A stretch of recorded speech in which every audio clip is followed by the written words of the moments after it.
इस वजह का आज तक हमें पता नहीं लगा गया। क्या हमने गवर्नर साहब की बात मानी इसलिए हमें टर्मिनेट किया गया? क्योंकि हम अपने खुशी से प्रोटेस्ट में नहीं आते, हम ये इसलिए आते हैं क्योंकि हमारी डिमांड्स का हल आज तक नहीं हुआ है इनके आश्वासन देने के बाद भी। तो कम से कम हमें इक्वल पे इक्वल वर्क दी जाए। हम वो नहीं कह रहे हैं कि आप पूरा परमानेंट के बराबर दीजिए। मुझे लग रहा है अगर इंक्वायरी की जाए तो इसमें कई एम्प्लॉयज़ फंसेंगे जो ईपीएफ को रोकने का प्रयास कर रहे हैं। हम चाहते हैं कि इसकी इंक्वायरी हो और इसमें साफ पता लगेगा कि सबसे ज़्यादा नुकसान रविंदर रैना जी के बयान के बाद भी यहाँ हुआ है।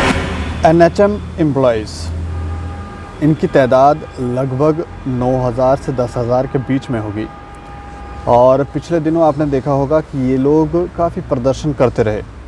इनके कुछ लोगों को टर्मिनेट भी किया गया और बाद में रिवोक भी किया गया।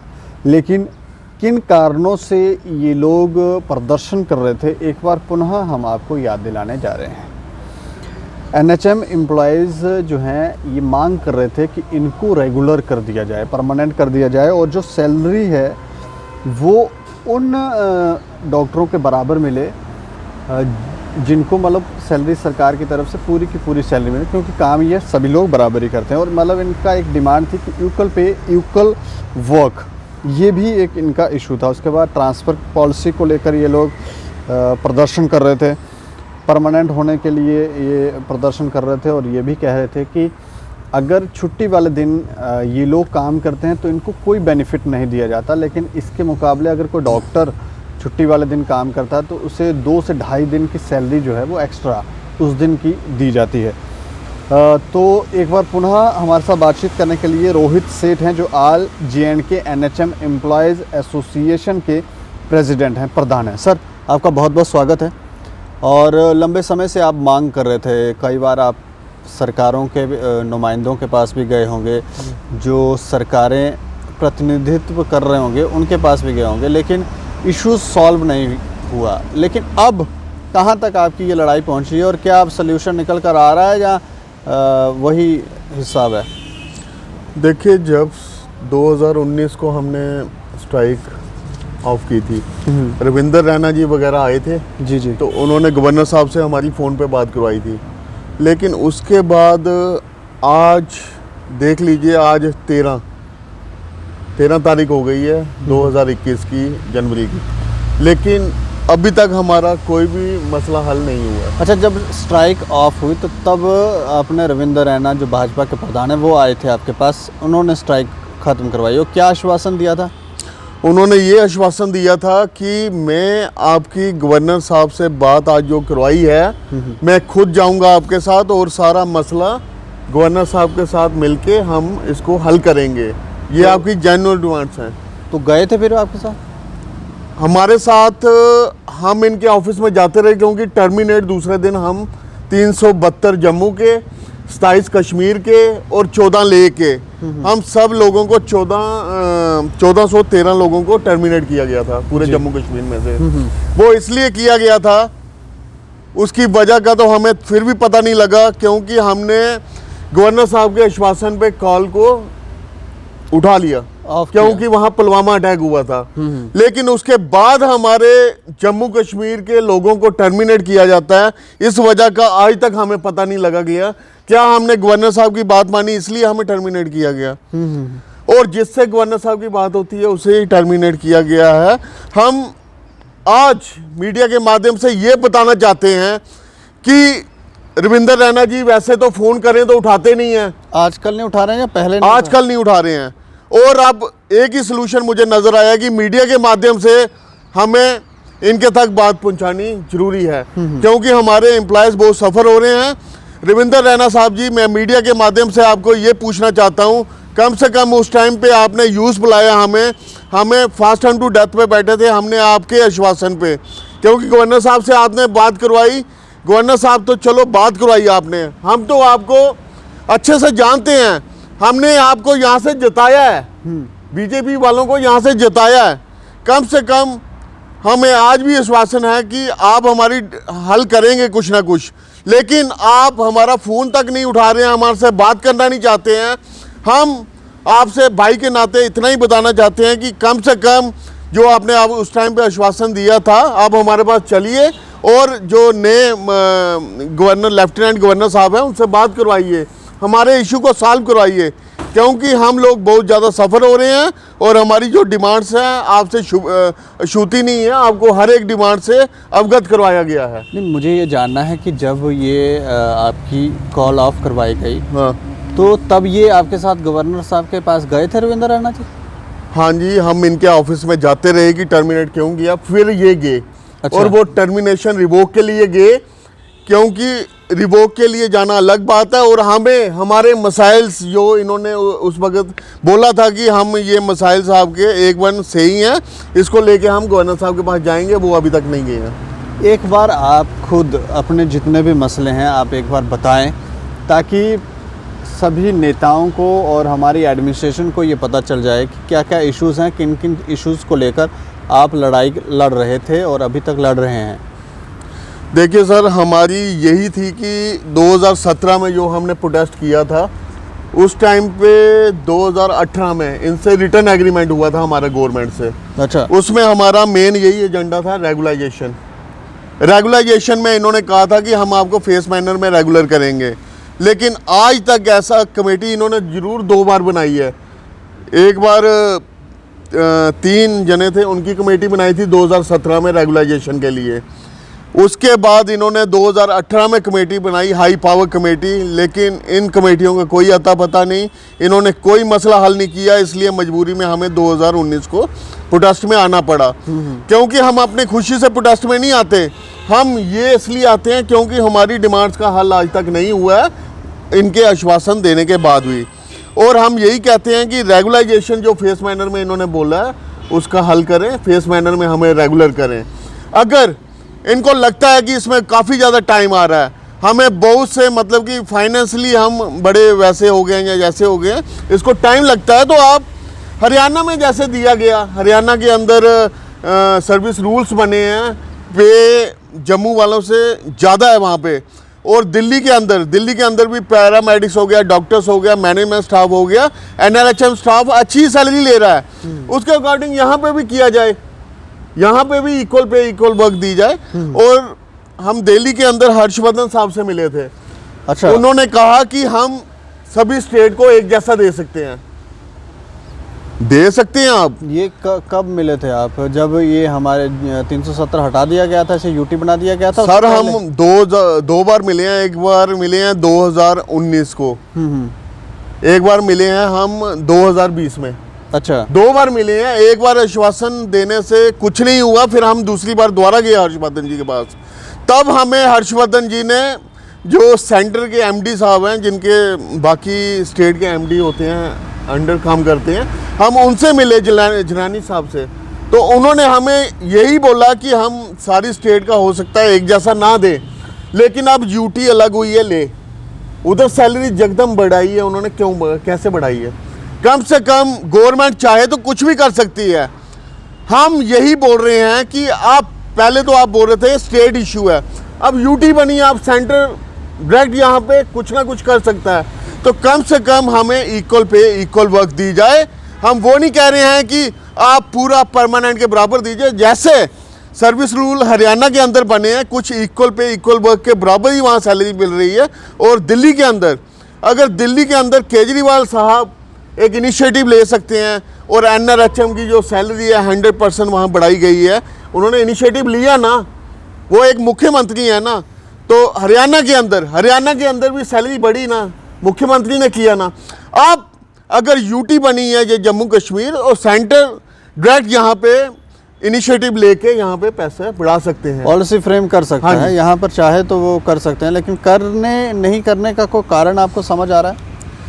देखिए सर, करना तो चाहिए, क्योंकि हम इतने दुखी हो चुके हैं। पहले था कि स्टेट में चीफ मिनिस्टर के अंडर होता था सारा, अब लेफ्टिनेंट गवर्नर साहब आए हैं, हम उनसे भी अपील करते हैं कि जो मसाइल्स हमारे मुर्मू साहब ने बोला था कि हल हो सकते हैं, उन्होंने कहा कि एकदम आपकी जायज़ डिमांडें हैं, इसको जल्द पूरा किया जाएगा। उसी प्रकार अब मुर्मू साहब तो यहाँ पे हैं नहीं है, कम से कम हम मनोज सिन्हा साहब से मिलने की कोशिश भी कर रहे हैं जब भी टाइम मिलता है। और आपके मीडिया के माध्यम से भी हम लेफ्टिनेंट गवर्नर से अपील करते हैं कि हमारी मसाइल्स का जल्द से जल्द हल होना चाहिए, क्योंकि NRHM एम्प्लॉय पिछले 5 साल से संघर्ष कर रहा है अपनी डिमांड्स के लिए, और हमें 14 15 साल हुए हैं लगे हुए।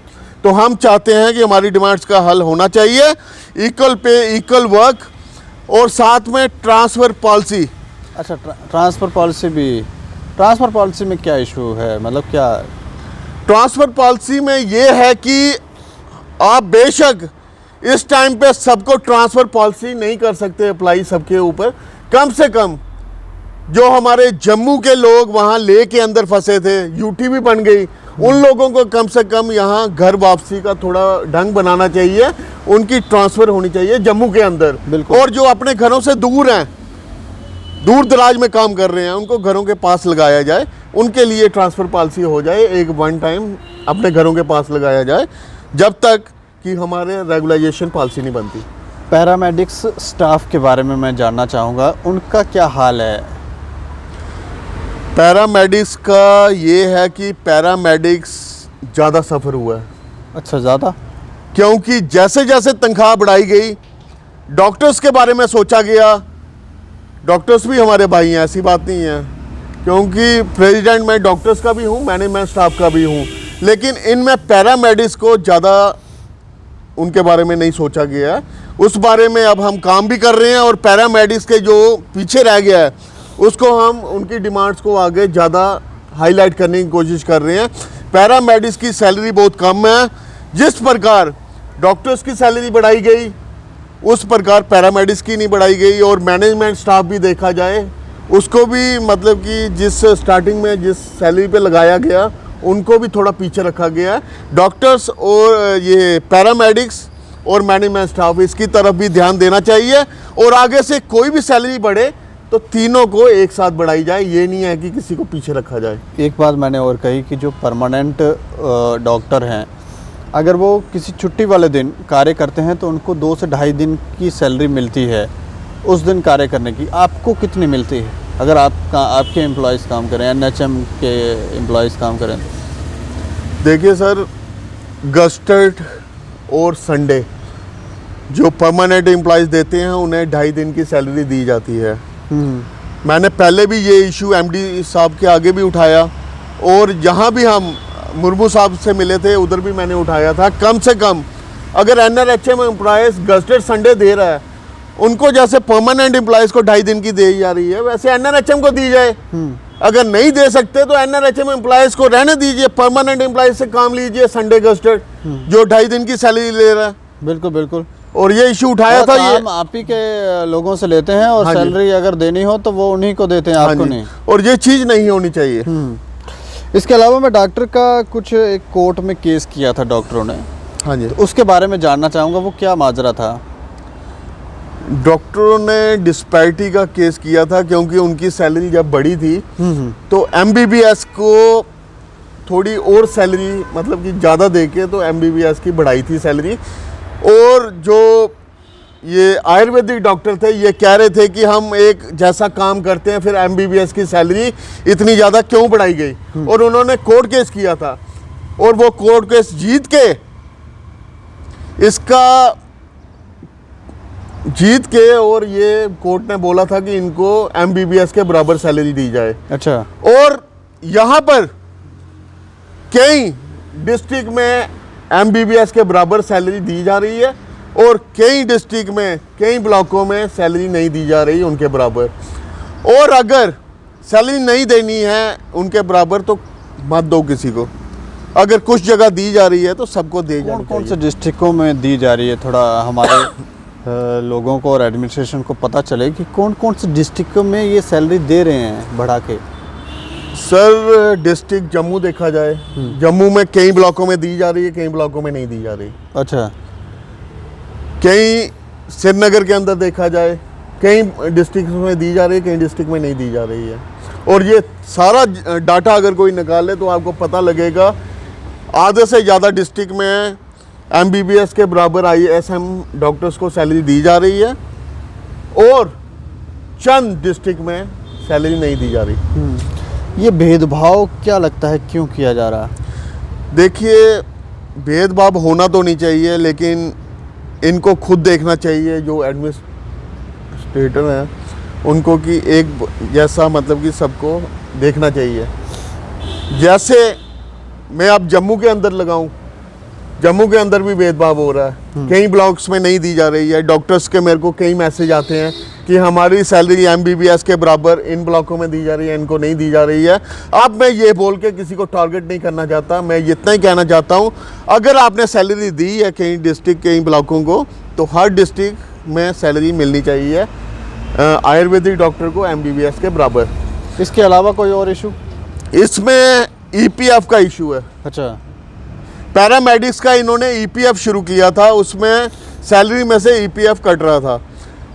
अब ये ऑर्डर तो निकाल देते हैं, उसके बाद 2017 से आज तक किसी पैरामेडिक्स को ये नहीं पता कि उसका EPF कितना कट रहा है और कहाँ पे जा रहा है। आज तक जिसका मन कर रहा है काट रहा है EPF, जिसका मन नहीं कर रहा नहीं काट रहा है। कोई बेनिफिट भी नहीं, कोई बेनिफिट नहीं। और इसमें मैं काफ़ी बार MD साहब को भी बोल चुका हूँ और कई ऑफिसर्स हैं उनको बोल चुका हूँ, लेकिन आज तक उसका हल नहीं हुआ है EPF का।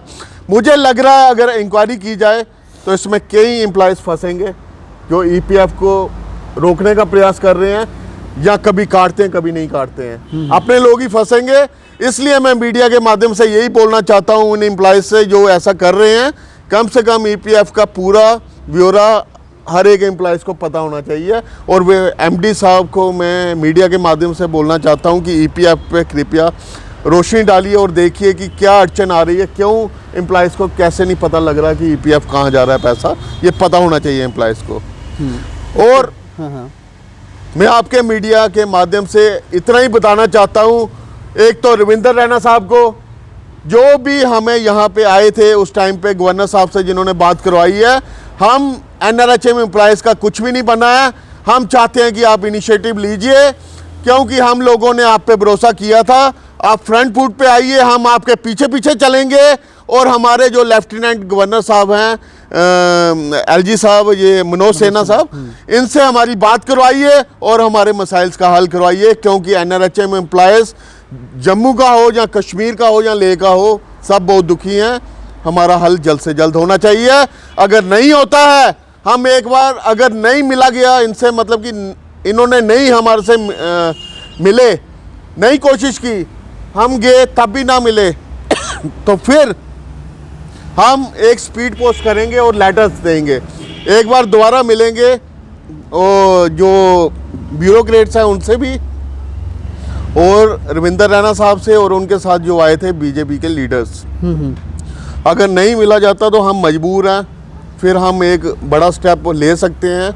अपने जितने भी NRHM एम्प्लॉयज़ हैं उनसे मीटिंग करके आगे जो निकल के आएगा हम स्टेप ले सकते हैं। सबसे बड़ा जो लास्ट जम्मू वालों को हुआ, इसके आप देख सकते हैं वीडियो क्लिप से रविंदर रैना जी के हैं कि कोई नुकसान नहीं होने देंगे।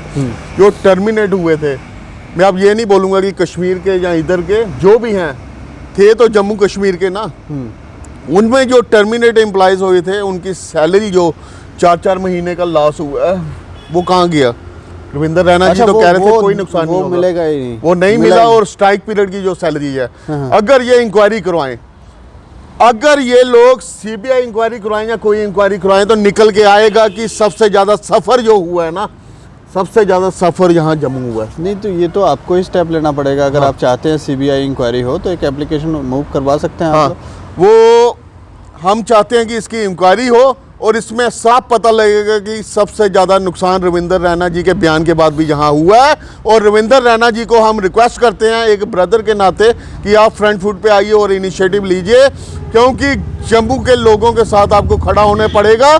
जम्मू के क्या, पूरे जम्मू कश्मीर के लोगों के साथ खड़ा होना पड़ेगा, क्योंकि चंद लोग जिनकी ऊपर ऊपर तक अप्रोच थी उनको सैलरी मिल गई होगी स्ट्राइक पीरियड और टर्मिनेशन की, लेकिन जिनकी अप्रोच नहीं है वो आज भी पीछे हैं। और रविंदर रैना जी से मैं रिक्वेस्ट करता हूं वो हमारी LG साहब से बात करवाएं और हमारे मसाइल्स का हल करें।